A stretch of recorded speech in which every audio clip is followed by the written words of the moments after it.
सत साहेब भक्तों, आज की कथा बड़ी मार्मिक है, जरा गौर से सुनिए।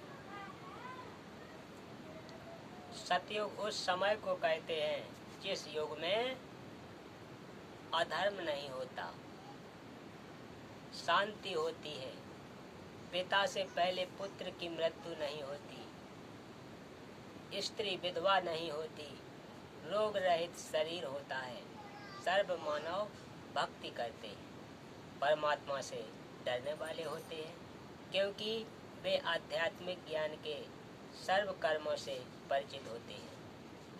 मन कर्म वचन से किसी को पीड़ा नहीं देते तथा दुराचारी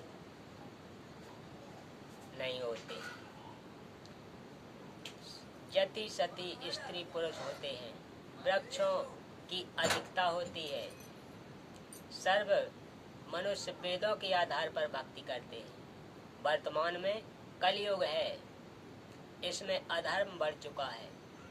कलयुग में मानव की भक्ति के प्रति आस्था कम हो जाती है, या तो भक्ति करते ही नहीं, यदि करते हैं तो शास्त्र विधि त्याग कर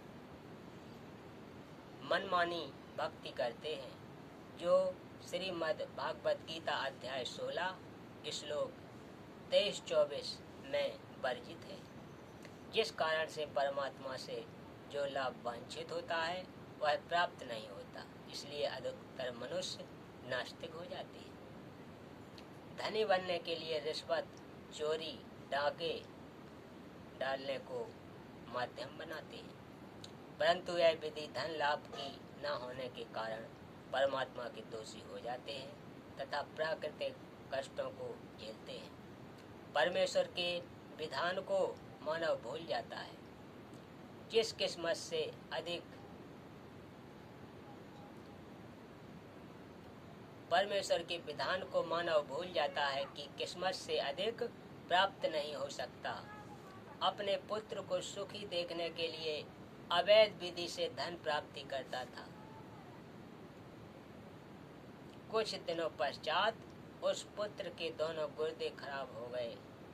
जैसे तैसे करके गुर्दे बदलवाए, 3 लाख रुपए खर्च हुआ।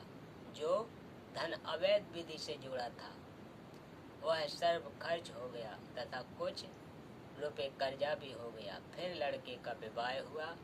6 महीने के पश्चात बस दुर्घटना में इकलौता पुत्र मृत्यु को प्राप्त हुआ।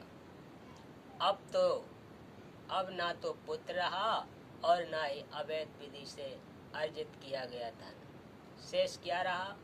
अवैध विधि से धन संग्रह करने में किए हुए पाप जो अभी शेष हैं। उनको भोगने के लिए जिस से पैसे ऐंठे थे, उनका पशु गधा बैल गाय बनकर पूरे करेगा, परंतु परम अक्षर ब्रह्म की साधना अनुकूल, शास्त्र अनुकूल